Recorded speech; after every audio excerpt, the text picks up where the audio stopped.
요한이 기록한 기쁜 소식 요한복음 6장. 하늘에서 온 빵. 그 후 예수님은 디베랴 바다라고도 하는 갈릴리 바다 건너편으로 갔다. 그러자 많은 군중이 병든 사람을 고치는 기적을 보고 예수님을 따랐다. 예수님은 산으로 올라가 제자들과 함께 앉으셨다. 마침 유대인의 명절인 유월절이 다가왔다. 예수님은 수많은 군중이 자기에게 몰려오는 것을 보시고 빌립에게 이 사람들을 먹일 만한 빵을 우리가 어디서 살 수 있겠느냐 하고 물으셨다. 사실 예수님은 하실 일을 미리 다 알고 계시면서도 빌립의 마음을 떠보려고 이렇게 물으신 것이다.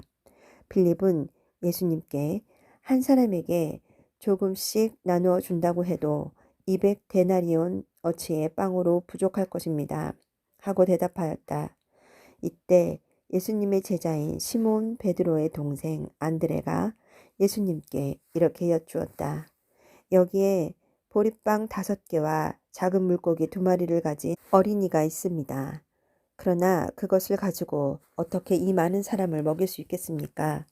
그러자 예수님이 그들에게 사람들을 앉게 하라 하고 말씀하셨다. 그곳에는 풀이 많아 사람들이 앉았는데 그 수는 약 5천 명쯤 되었다. 예수님은 그 빵을 받아들고 감사 기도를 드리신 다음 앉은 사람들에게 원하는 대로 나눠주시고 또 물고기도 그렇게 하셨다. 사람들이 모두 실컷 먹었을 때 예수님이 제자들에게 남은 조각을 거두고 버리는 것이 없게 하라 하고 말씀하셨다. 그래서 제자들이 남은 조각을 걷어보니 보리빵 5개로 먹고 남은 부스러기가 12강줄이나 되었다. 예수님이 베푸신 이 기적을 보고 사람들은 이분이야말로 세상에 오실 바로 그 예언자이시다 하고 외쳤다. 예수님은 그들이 강제로 자기를 잡아 그들의 왕을 삼으려 한다는 것을 아시고 혼자서 다시 산으로 올라가셨다.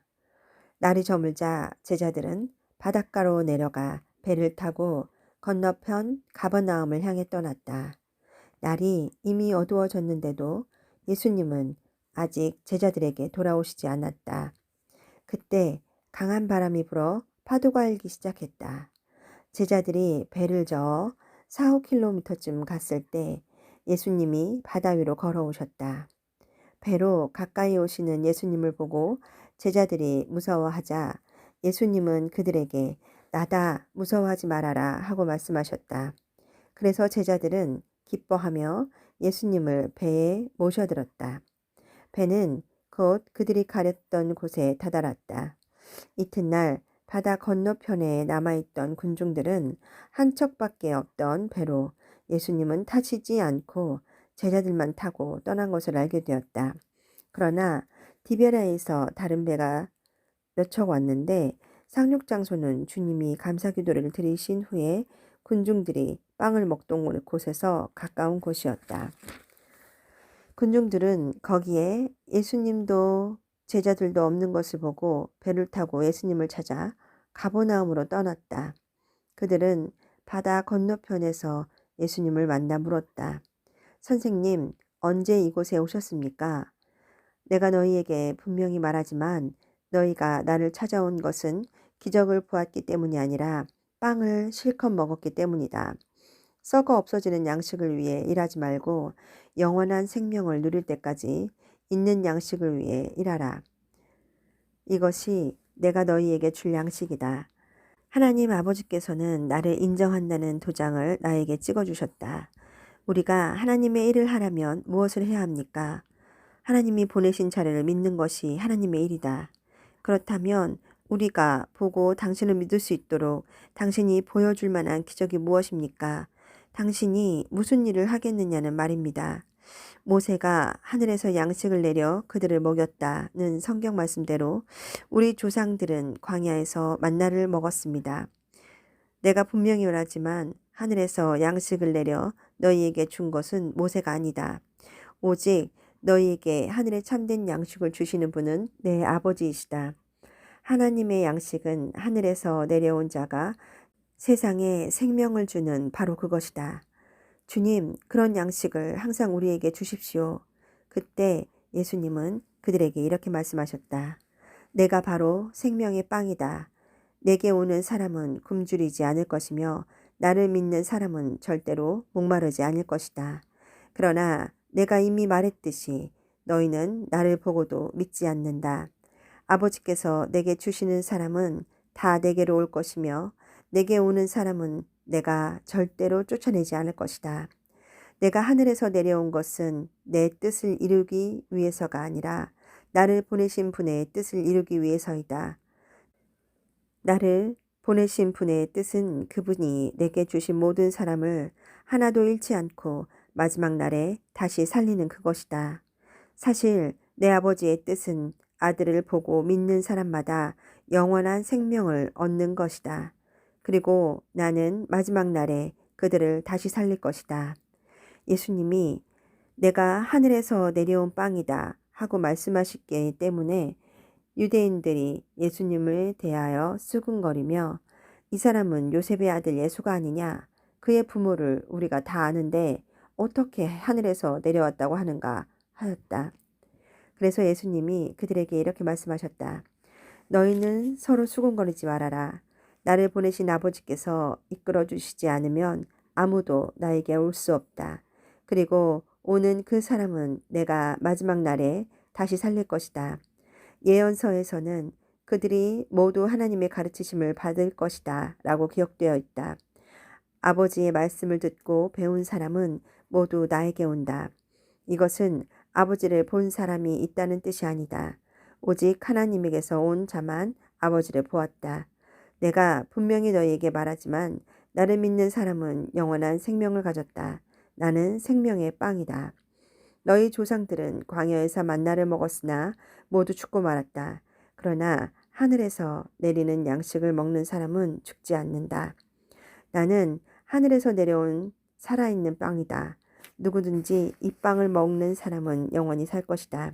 이 빵은 곧 세상의 생명을 위해 주는 내 살이다. 그러자 유대인들은 이 사람이 어떻게 자기 살을 먹으라고 우리에게 줄 수 있겠는가 하고 서로 논쟁하기 시작하였다. 그래서 예수님은 그들에게 다시 말씀하셨다. 내가 분명히 너희에게 말하지만 나의 살을 먹지 않고 나의 피를 마시지 않으면 너희 안에 생명이 없다. 누구든지 내 살을 먹고 내 피를 마시는 사람은 영원한 생명을 가졌다. 그래서 나는 마지막 날에 그를 다시 살릴 것이다. 그것은 내 살이 참된 양식이며 내 피는 참된 음료이기 때문이다. 내 살을 먹고 내 피를 마시는 사람은 내 안에 살고 나도 그 사람 안에 산다. 살아계신 아버지께서 나를 보내셔서 내가 아버지 때문에 사는 것과 마찬가지로 나를 먹는 사람도 나 때문에 살 것이다. 나는 하늘에서 내려온 빵이다. 너희 조상들은 만나를 먹고도 죽었으나 이것은 그런 것과 같은 것이 아니다. 이 빵을 먹는 사람은 영원히 살 것이다. 이것은 예수님이 가버나움 회당에서 가르치실 때 하신 말씀이다. 이 말씀을 듣고 여러 제자들이 이것은 정말 어려운 말씀이다. 누가 알아들을 수 있겠는가 하며 수군거렸다. 예수님은 제자들이 이 말씀에 대해서 수군거리는 것을 아시고 그들에게 이렇게 말씀하셨다. 내 말이 너희의 귀에 거슬리느냐? 만일 내가 전에 있던 곳으로 올라가는 것을 본다면 어떻게 하겠느냐? 생명을 주는 것은 하나님의 영이며 인간의 육체는 아무 쓸모가 없다. 내가 너희에게 한 말은 영적인 생명에 관한 것이다. 그러나 너희 중에는 믿지 않는 사람들이 있다. 예수님은 믿지 않는 사람이 누구며 자기를 팔아넘길 사람이 누군지 처음부터 알고 계셨다. 그러고서 예수님은 덧붙여 말씀하셨다. 그러므로 내가 너희에게 아버지께서 오게 해 주시지 않으면 아무도 나에게 올 수 없다고 이미 말하였다. 이 말씀을 듣고 많은 제자들이 예수님을 떠나고 다시는 그와 함께 다니지 않았다. 그래서 예수님이 12 제자에게 너희도 떠나고 싶으냐 하고 물으시자 시몬 베드로가 이렇게 대답하였다. 주님, 우리가 누구에게로 가겠습니까? 주님에게는 영원한 생명의 말씀이 있습니다. 우리는 주님이 하나님의 거룩하신 아들이라는 것을 믿고 알게 되었습니다. 그때 예수님은 내가 너희 12를 선택하지 않았느냐. 그러나 너희 가운데 한 사람은 마귀다. 하고 말씀하셨다. 이것은 가롯 사람 시몬의 아들 유다를 가리켜 하신 말씀이었다. 그는 비록 12 제자 중 하나였으나 예수님을 팔아넘길 사람이었다.